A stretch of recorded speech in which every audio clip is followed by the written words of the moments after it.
Да, меня зовут Сергей Борисюк, и я представляю компанию PandaDoc. Сегодня я вам расскажу историю, которая произошла со мной персонально достаточно недавно. Но чтобы откалиброваться сначала, я знаю уже, сколько ящеров, сколько продукт-менеджеров у нас здесь. А кто занимается B2B? О, отлично. Прекрасно. Начнем. Начну с дисклеймера. Дело в том, что в этом докладе очень много текста, и этот текст на английском языке. К сожалению, чтобы передать весь смысл этой истории, мне нужно было это сделать на английском, и, скорее всего, я в своей речи буду использовать англицизмы. Прошу меня простить, я буду стараться, но у меня точно это не получится, их не использовать. Значит, 3 слова обо мне. Я CTO, но занимаюсь продуктами и инжинирингом, так уж повелось. Значит, я соосновал компанию PandaDoc вместе с моим партнером. Занимаюсь продуктовой стратегией и пытаюсь соединить всех воедино, чтобы мы двигались в одном направлении. И скейл, на котором я работаю, компания сейчас уже 250 человек, примерно 90 человек в продукт и инжиниринг и 20 миллионов в VC-фандинге. И что такое PandaDoc? Этот слайд тоже необходим, потому что мы будем говорить про jobs to be done, про value proposition, про то, как мы это исследовали. Но PandaDoc — это software, которое помогает sales-командам настроить их sales-процесс с документами. Как они с ними работают, чтобы это было эффективно, чтобы они не теряли там времени. Значит, 15 тысяч компаний по всему миру используют PandaDoc. В основном это US рынок, англоговорящие страны, но на самом деле весь мир. Порядка $3,5 миллиардов закрыто с помощью PandaDoc в контрактах, в документах и так далее за 2018 год. Я думаю, что цифра будет больше в 2019. Каждые 7 секунд наши клиенты отправляют документы. То есть пока я уже разговаривал, несколько документов ушло на подписи. И относительно недавно мы запустили пейменты и порядка $100 миллионов запроцессили в пейментах. Чтобы вы просто понимали масштабы. Значит, эта история началась достаточно просто. К нам в Беларусь приехал Нейт Гилмор, это наш Chief Revenue Officer, и он привез нам презентацию по стратегии, как мы, значит, будем позиционировать PandaDoc, как мы будем создавать категорию. И когда мы работали над этой стратегией, мы выработали 2 бизнес-промиса. И бизнес-промисы — это то, что мы как бизнес обещаем нашим клиентам, что мы им доставляем. И эти 2 промиса звучали так: look professional and close deals faster. Разговор примерно был вот такой. Как бы да, но нет. Нейт презентовал эту презентацию, и наши продукт-менеджеры зашуршали. Да, но подождите, у нас там есть еще HR, там документы отправляют, пейменты, еще просто документы подписывают у нас клиенты, look great вообще ничего не понятно. В общем-то, Хьюстон, у нас проблемы. Нам нужно каким-то образом определить все-таки достаточно подробно и четко наши jobs to be done и value proposition. Звучит странно. Компания с достаточно большим оборотом, которая на самом деле должно быть нашла уже product market fit, но на самом деле вот этот refinement, который происходит в том, как вы определяете job to be done, value proposition и так далее, это бесконечный процесс. Потому что у вас добавляются новые сегменты, что-то видоизменяется, клиенты начинают использовать продукт немножко по-разному. И это нуждается в постоянном каком-то таком полировании и в постоянном поиске. Значит, напомню еще раз их 2 бренд-промиса: look professional and close deals faster. Я задумался о том, как же нам можно провалидировать вообще эту штуку, потому что времени относительно немного у нас было. И на самом деле мне хотелось найти способ, который позволит нам дальше рефайнить это. То есть с течением времени. И мы, конечно, могли бы созетапить кучу звонков с нашими клиентами, мы это сделали тоже, поговорить с ними, спросить, почему они используют PandaDoc, какое value мы им приносим, какую проблему они решают, что у них по итогу получилось. Но у меня инженерный ум. И иногда это создает проблемы, но иногда это приносит как бы неожиданные повороты в том, как ты решаешь проблемы. И мой инженерный ум меня навел на такие веб-сайты, как G2Crowd и Capterra. G2Crowd и Capterra — это веб-сайты, на которых B2B software, в общем-то, собирают разные ревью о себе. Вернее, пользователи этих продуктов постят там отзывы. Эти отзывы, ну, у нас на данный момент было 365 отзывов на G2Crowd, 657 на Каптере. И total это все нам дало примерно 1000 хорошо структурированных пользовательских ревью. И что я имею в виду под хорошо структурированными? Дело в том, что когда ты не навязываешь конкретные вопросы в ревью, оно получается достаточно абстрактным. Кто про что говорит, про что хочет, в принципе. А G2Crowd и Capterra спрашивают тебя про плюсы, про минусы, про overall impression, про business value, который тебе приносит продукт, и про то, какие проблемы вы решаете с помощью продукта. 15 тысяч клиентов, достаточно большая выборка, достаточно полный ревью, потому что Capterra не пропускает ничего. Лампочка зажглась. Можно было бы взять эти данные и попытаться проанализировать. По факту это выглядело бы примерно как разговор с клиентом. Потому что вопросы навязанные — это те вопросы, которые мне хотелось изучить. Pros and cons и так далее. Мне нужно было добыть это. Вы не пугайтесь, не пугайтесь. Вот, еще раз я напомню, я CTO. Значит, мне нужно было добыть эти ревью. 15, 16, 20, 30 страниц. Очевидно, не читал бы я их вручную. Написал я пауки, которые ходят по сайту, парсят это все, складывают это все там в CSV, JSON-файлы. Причем делают это очень по-умному, потому что мы могли даже сегментировать эти ревью дальше. Потому что Capterra и G2Crowd спрашивают, а какой ты бизнес, а какой у тебя размер, а в какой ты индустрии. Выглядело полезно. Как результат, на моем столе оказались все наши ревью с G2Crowd и Capterra в четко структурированном формате. И это, в принципе, то, что мне нужно было. 1000 ревью, 8% примерно, сколько, 7,5%. Дальше я хотел посмотреть, о чем говорят наши клиенты. И самый простой способ посмотреть, о чем говорят наши клиенты, это сделать word clouds. Просто. Да? Взять все наши плюсы, то, о чем говорят наши клиенты, из того сайта, объединить их, сделать word cloud, вычистить все ненужные слова. И это дает тебе хорошее понимание о том, про что они говорят. Это реально. Вот это наш пример. И они говорят про easy, они говорят про ease, они говорят про clients, они говорят про templates, proposal. Proposal — это коммерческое предложение, кто не знает. Про какие-то фичи и так далее. Это хороший способ понять в целом, что они говорят, но он тебе не дает контекста. Ровным счетом никакого. Потому что они могут говорить, как это easy, так и not easy. Да? Нужно было копать дальше. И тут я начал думать, хорошо, моя цель — это провалидировать, какой job to be done мы выполняем, и почему клиенты нанимают наш продукт, для каких они нанимают проблем. И мне хотелось бы понять value, который мы тоже приносим. То есть стандартная структура jobs to be done, не готов дискутировать по этому поводу, абсолютно не придерживаясь никаких методологий и концепций, но она примерно такая. Ситуация, мотивация и результат. Она мне не очень подходила, потому что то, как люди оставляли ревью на Capterra и G2Crowd, это немного не так. И я это лимитировал тем, что я сделал функциональную job to be done. И функциональная job to be done выглядит примерно так. Это действие, объект и контекст.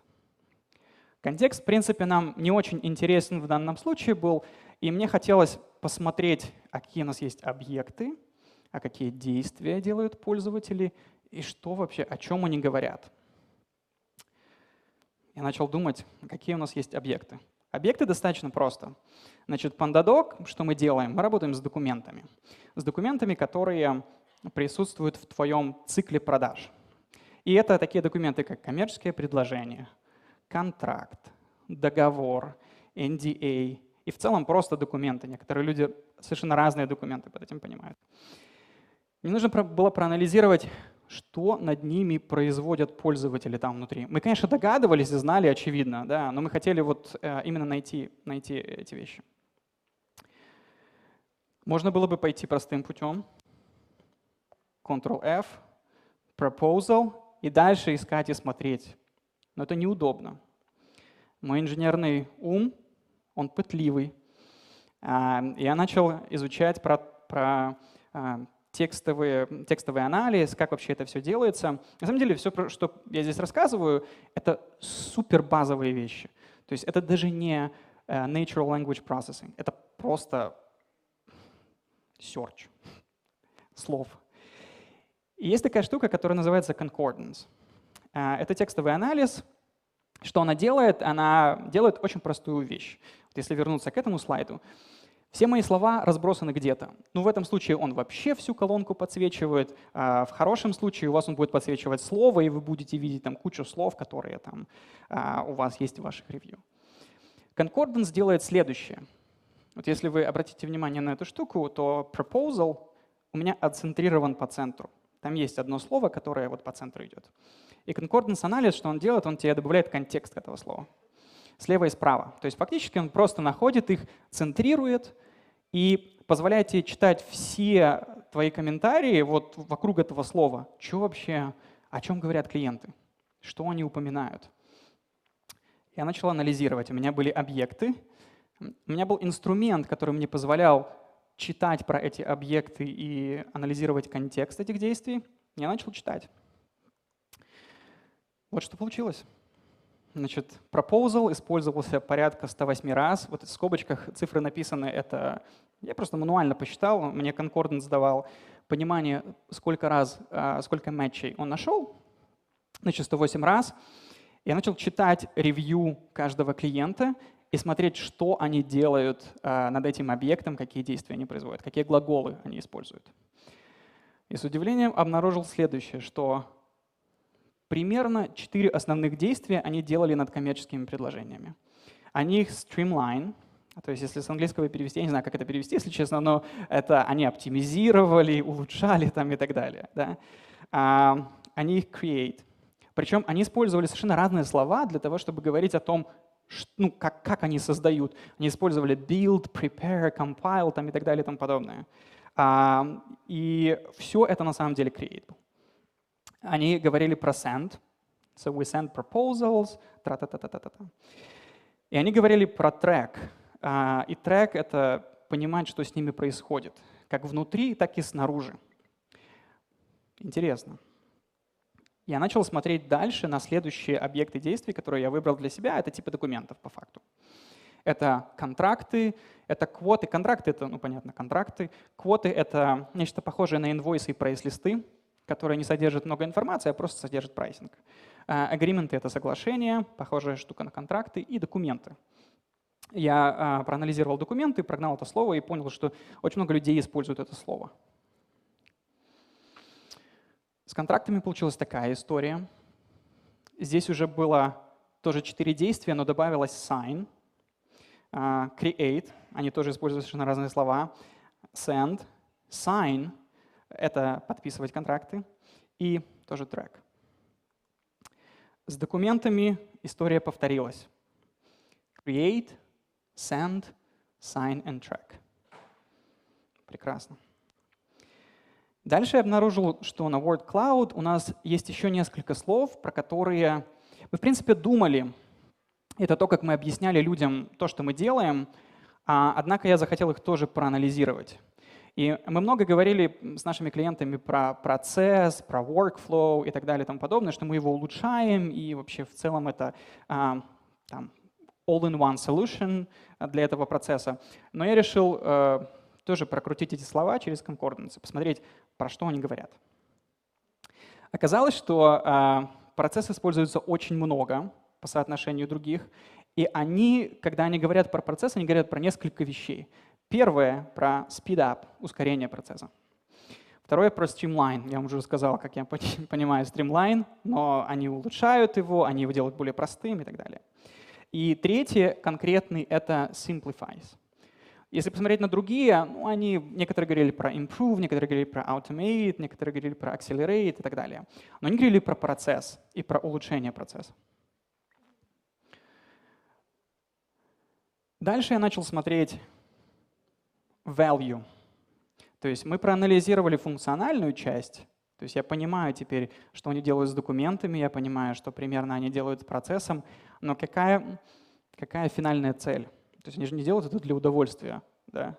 Simplify process. Они делают это для чего-то. Я еще раз посмотрел на word clouds.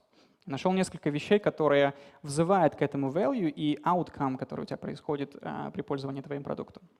Это easy, это time, easily и так далее. Решил проанализировать эти вещи. Сначала начал анализировать глаголы, которые фактически определяют изменения. Да? Improve, make a change и так далее и тому подобное.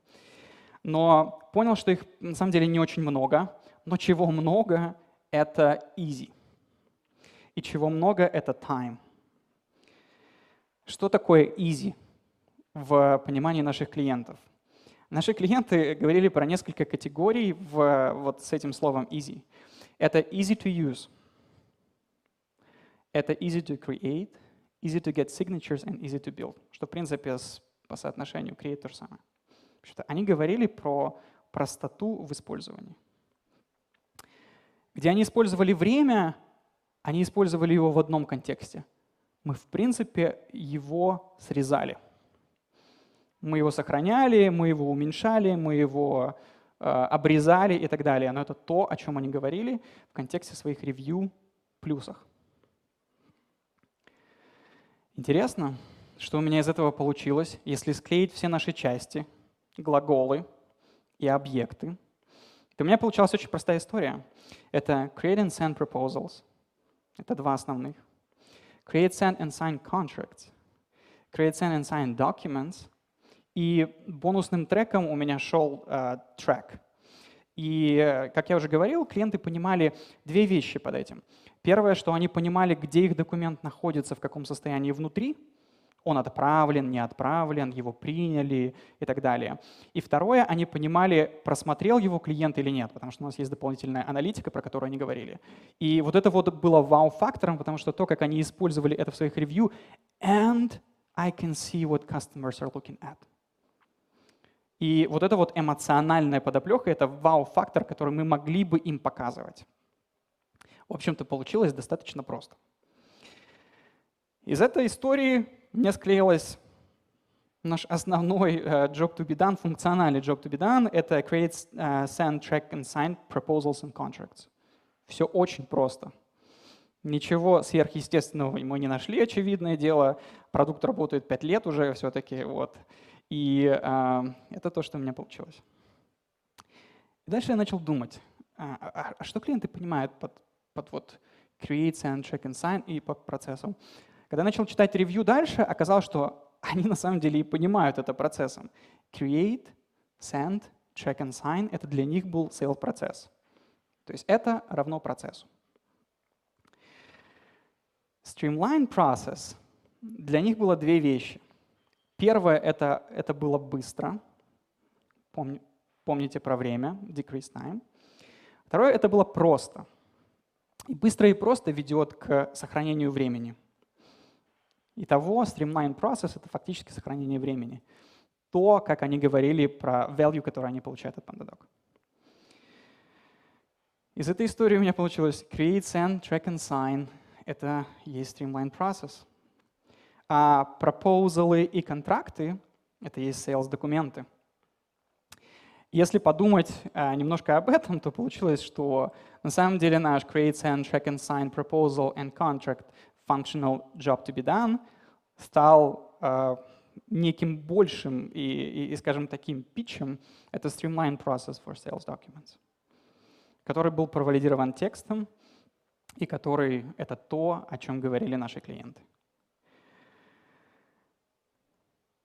Итак, streamline process for sales documents. В принципе, это не заняло много времени. Я сделал это достаточно быстро. Мы провалидировали наши основные гипотезы. И, в общем-то, использовали этот подход для того, чтобы дальше копаться в том, как о нас говорят наши клиенты. У нас было два бренд-промиса, если вы помните, с которых мы начинали. Look professional и close deals faster. Они трансформировались в три. Фактически Look Professional остался, и когда я просматривал это, как наши клиенты понимали Look Professional, в том, что то, что они делают, крайне эффективно, и когда клиенты взаимодействуют с ними через PandaDoc, это делает их больше. Мы работаем с SMB, с небольшими клиентами, примерно 11-200 размера компании. Вот. И когда они использовали PandaDoc, они выглядели более профессионально, они выглядели большими по сравнению, чем они есть. Вот. И это то, что они подсвечивали в своих ревью. А второй бренд Promise мы трансформировали. В два. Это Create Docs Faster и Streamline Process. Это то, что они явно словами говорили в наших ревью. Что по факту, в принципе, наверное, эквивалентно Close Deals Faster. Но они про это не говорили. Они не говорили про то, что они закрывают сделки быстрее, они не говорили, что они закрывают больше сделок и так далее. Они говорили про то, что они оптимизируют процесс. И это то, что им было важно. Из этого мы немножко поменяли то, как мы объясняли, чем мы занимаемся. Мы поменяли Look Great на Look Professional. Мы убрали More and Close Deals Faster, оставили просто и подтвердили, что мы оптимизируем процесс, и подтвердили, что мы это делаем для Sales Documents. Спорить с этим было крайне сложно уже, потому что это было подтверждено, в принципе, нашими клиентами. Я CTO, и я понимаю, что, наверное, немногие из вас захотят возиться там с питоном. Есть несколько стратегий. Можно найти разработчика, с которым вы дружите, купить ему пиво, и я вас уверяю, для них это очень интересная задача, потому что это вот некий хакинг, да? Но тем не менее, это можно сделать самому. Значит, есть тулы, которые предназначены для этого. Один из них — это простой тул, Data Miner. В общем-то, что он делает? Это Chrome Extension, который вы устанавливаете в ваш Chrome. И все это происходит достаточно просто. Вы идете в этот Data Miner, настраиваете свои колонки, как вам заскрейпать данные, в общем-то, и он вам проходится по всем страницам, G2Crowd, Каптеры и любого другого там веб-сайта, с которого вы хотите заскрепить эти данные, и в хорошем, правильном структурном формате сохраняет вам в CSV или в любые другие файлы. Для этого разработчики не нужны, вы можете это сделать сами. Если у вас не получится, я думаю, что я напишу документ, как вообще эти селекторы туда разложить. Это все очень просто. Второе, небольшим поиском я нашел тулу, которая, в принципе, делает все то же самое, что я написал на питоне, но и быстрее. Вот, быстро нашел ее.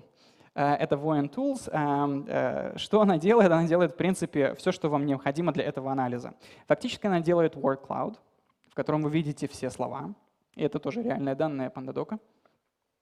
Она строит вам этот Word Cloud. Вы можете его проанализировать и посмотреть, про что говорят ваши клиенты. Она делает вам вот такой вот графичек, который называется Termberry. Она выглядит, как будто это ягодка.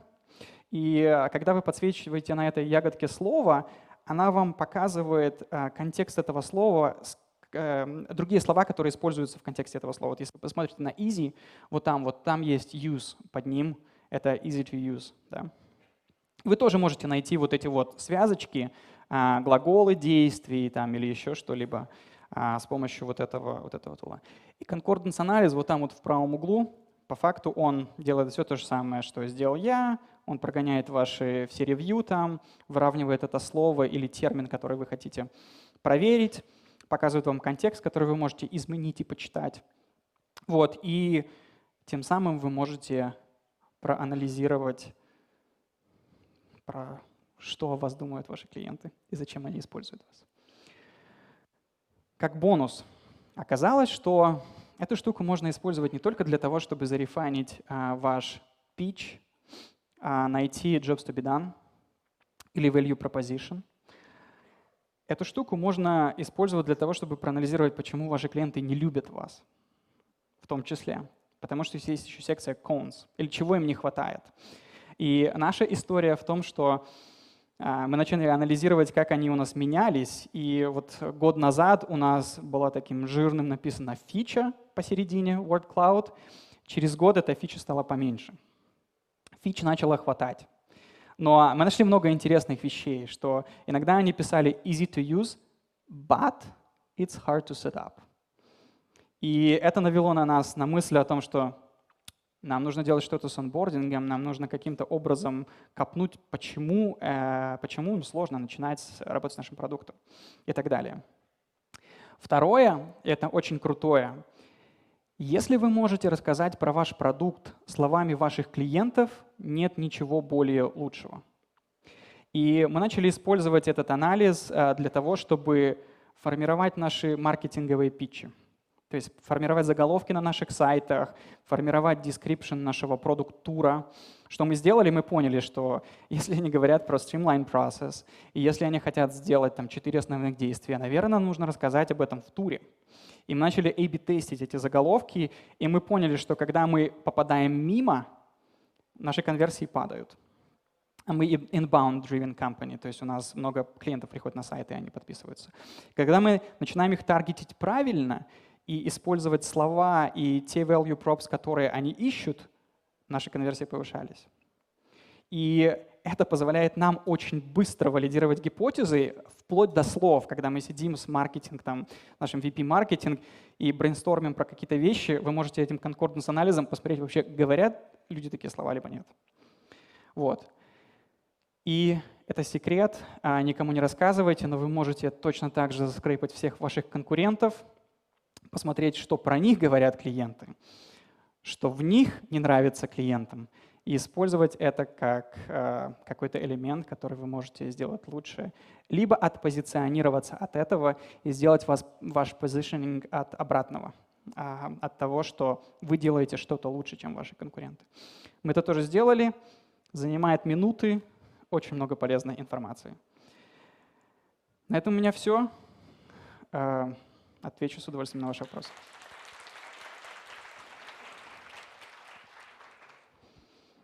Сереж, спасибо. Так, отлично. Сразу есть вопросы. Вижу руку здесь, 2 руки здесь. Микрофончики бегут к вам. Вы тоже бегите к микрофончикам, чтобы ускорить этот процесс. Отлично. Спасибо за доклад. Максим, компания Skillsoft. Сергей, подскажи, пожалуйста, вот репрезентативна ли та выборка людей, которые пишут отзывы относительно вашей пользовательской базы? Это проверяли?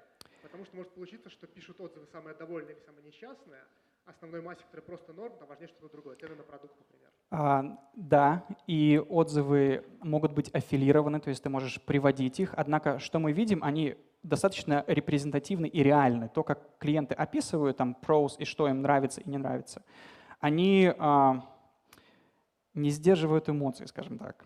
Это видно по cons. То есть, что им не нравится, они реально говорят. И это не то, что там у нас все пятерки там, и какой-то там заоблачный рейтинг и так далее и тому подобное. Но когда ты читаешь отзывы, ты видишь, что люди реально описывают свою проблему. G2Crowd и Capterra, они тебя форсают для того, чтобы ты написал нормальный отзыв, чтобы это не была одна строчка и 3 слова, что everything is great, 5 звезд и ушел. Они тебя заставляют написать развернутый. Когда люди начинают формулировать свои мысли и писать развернутый ответ, очевидно, они пишут про что-то более-менее реальное. И у нас это видно. У нас они не то, что там супер позитивные все. Они действительно говорят про проблемы, которые решают. А вы как-то их подстегиваете к этому, чтобы написать отзыв? Некоторых, да.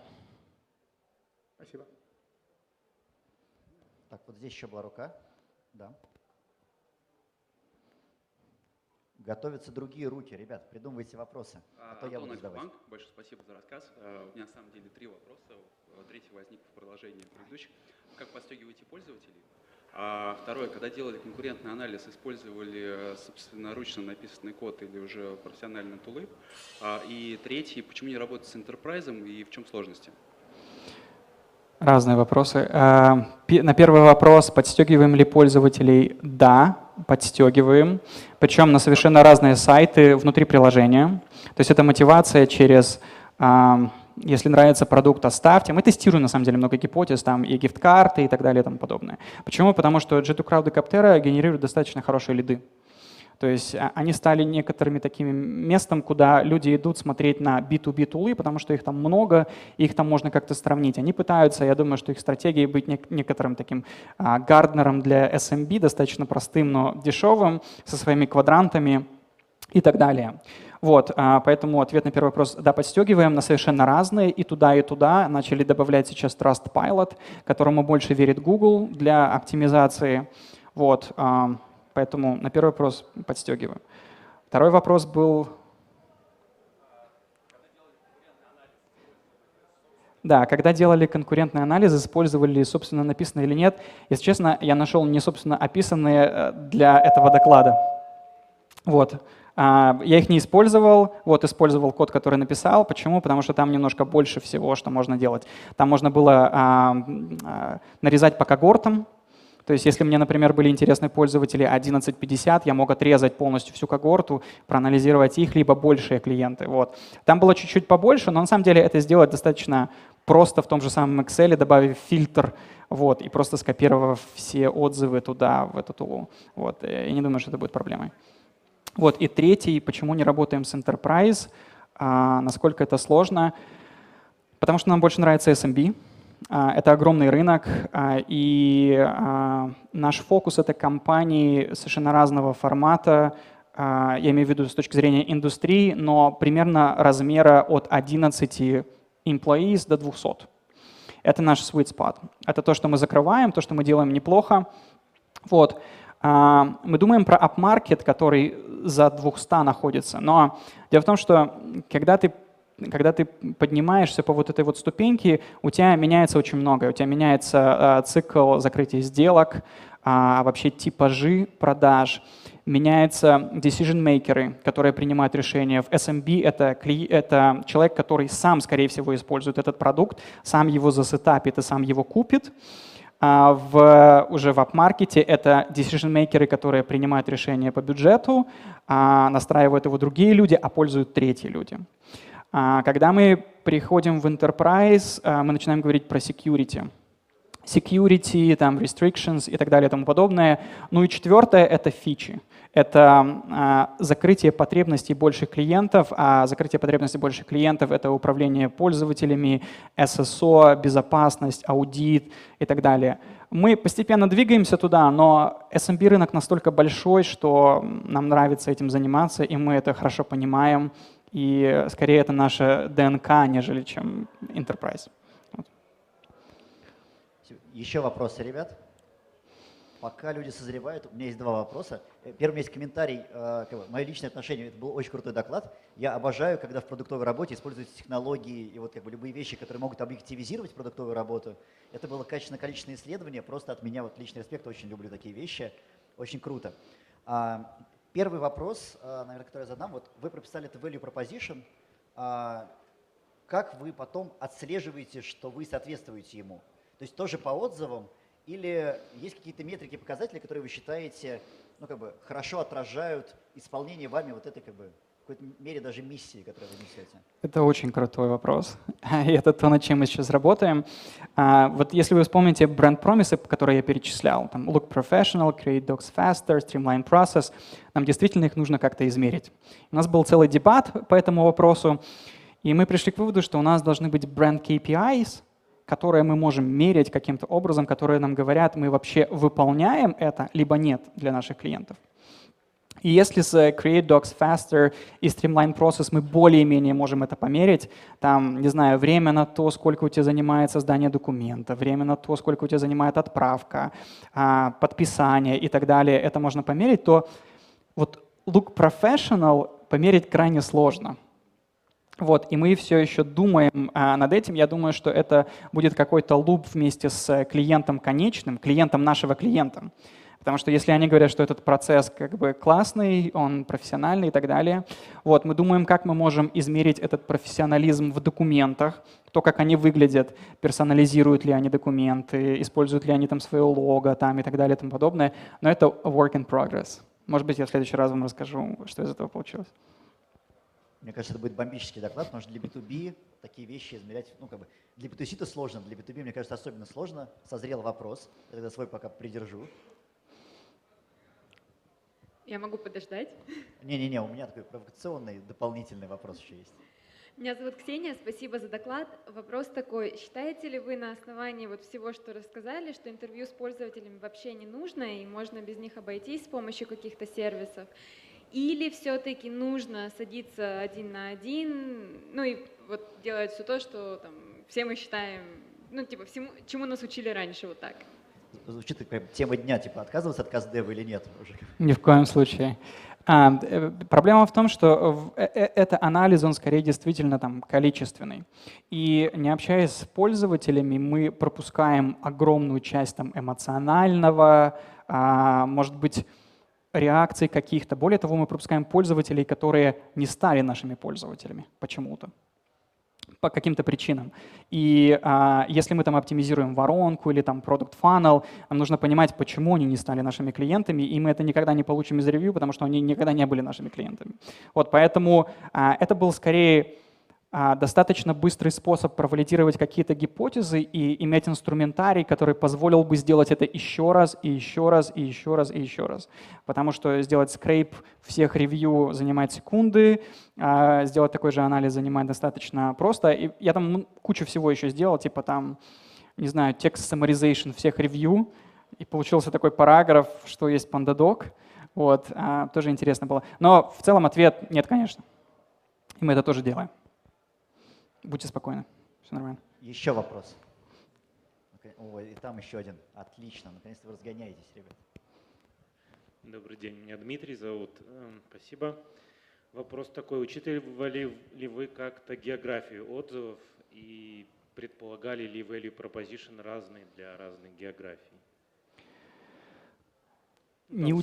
Свои слова, свои термины, возможно.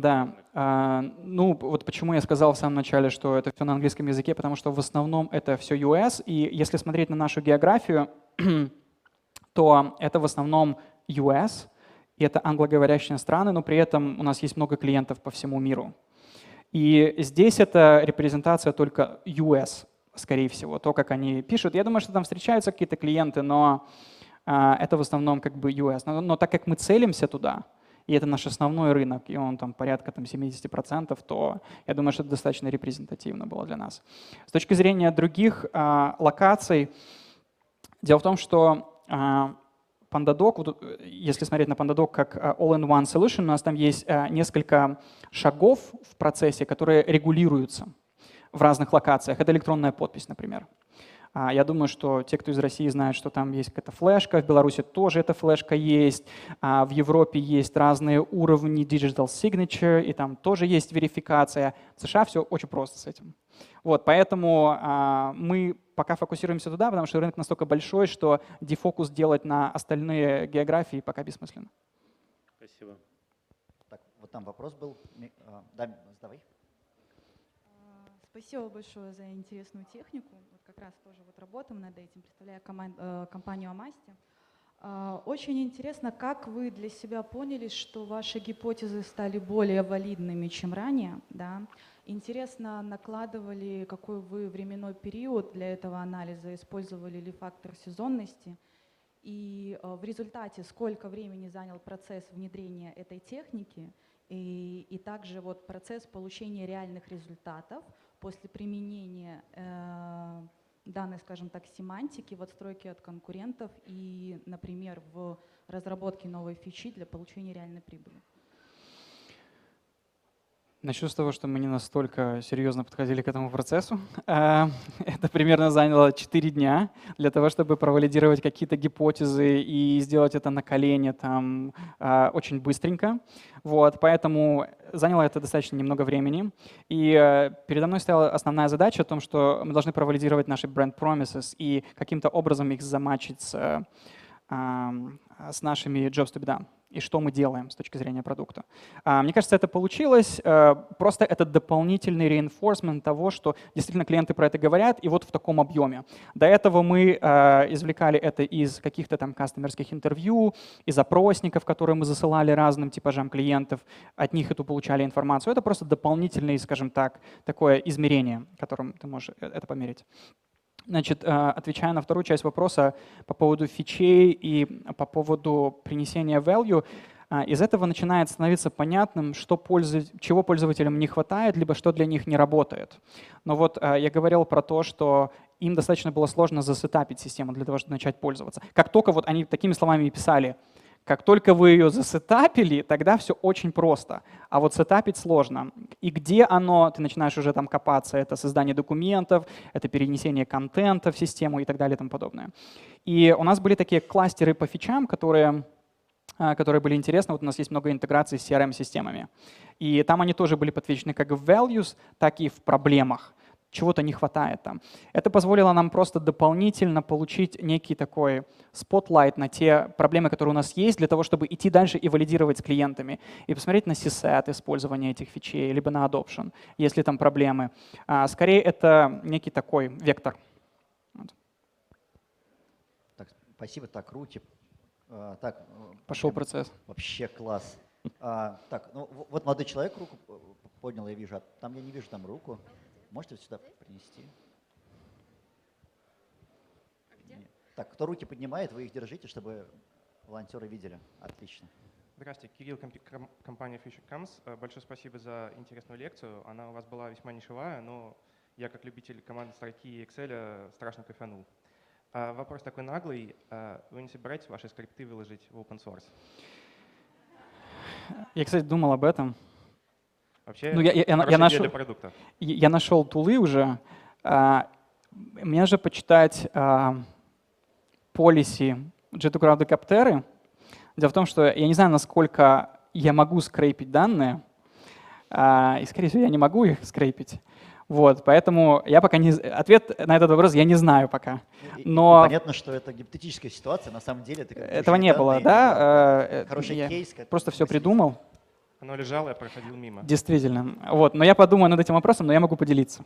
Спасибо. У вас, если что, один контрибьютор в будущем уже будет. Спасибо. Я, кстати, не написал, как меня найти. Вы можете меня найти вот в этом приложении. Если у вас остались какие-то вопросы, и либо вы стесняетесь их задать, просто напишите мне там. Сергей Борисюк, Сергей на английском. Если вы напишите, вы меня найдете. Привет, огромное спасибо за доклад. Меня зовут Таня, и я занимаюсь исследованиями с людьми.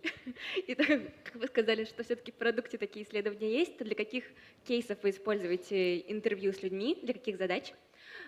И, может быть, вы используете какие-нибудь классные, интересные методы типа co-creation, когда работаете именно с исследованием с людьми. Расскажите, пожалуйста, об этом. Спасибо. Классный вопрос. Несколько вещей. То есть эта технология вообще никак не отменяет общение с людьми. У нас его намного больше. И некоторые вещи кастомеры могут сформулировать, и вот они сформулировали это в своих ревью. Но многие вещи они не могут сформулировать.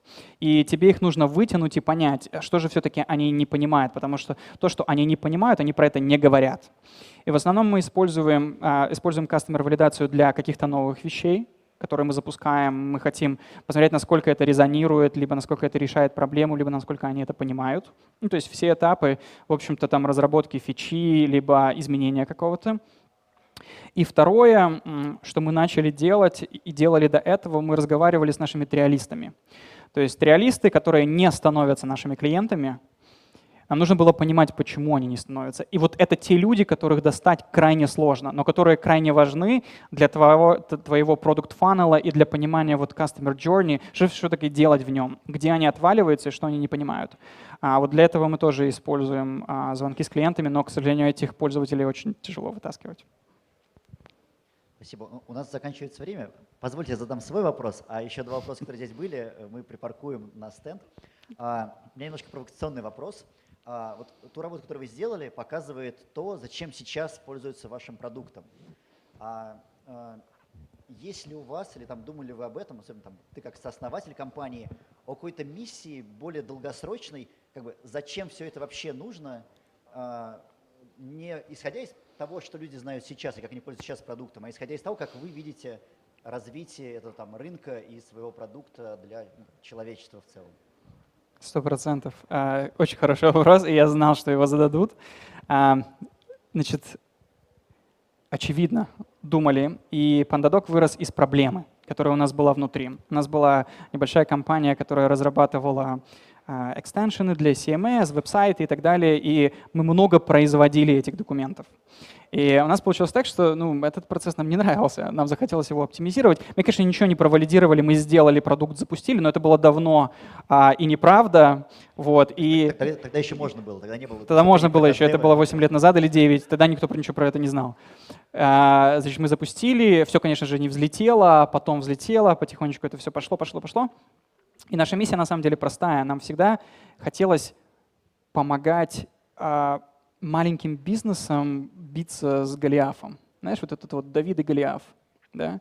Голиаф — это большие корпорации, у которых есть бюджеты, которые могут нанять себе людей и так далее. И по факту SMB, они фактически конкурируют в каком-то виде, они должны быть более эффективными, выглядеть профессионально для того, чтобы закрыть эту сделку, и сделать это настолько персонализированным, чтобы клиент, то есть выбрал тебя. И вот когда мы об этом думали, мы думали, а как же нам сделать жизнь для них проще и для вот этих вот клиентов проще. Потому что я думаю, что некоторые из вас сталкивались, когда вы что-то покупаете, вам присылают инвойс, в котором нужно разобраться, куда это заплатить, потом его еще нужно подписать, это тебе нужно распечатать, подписать, сосканировать, приатачить и отправить назад, то мне кажется, что как клиент ты делаешь слишком много работы. Поэтому, когда мне присылают такие инвойсы, я их отправляю в PandaDoc и только потом подписываю эти инвойсы и покупаю софтвер. Вот. Поэтому мы думаем о двух сторонах, о том, кто производит это, и о клиенте, который тоже это подписывает. Мне кажется, очень крутая миссия. Спасибо, Сереж, большое. Крутой доклад, ребята. Спасибо большое всем. Ребята, сильнее аплодисменты. Давайте в большом зале должны быть большие аплодисменты.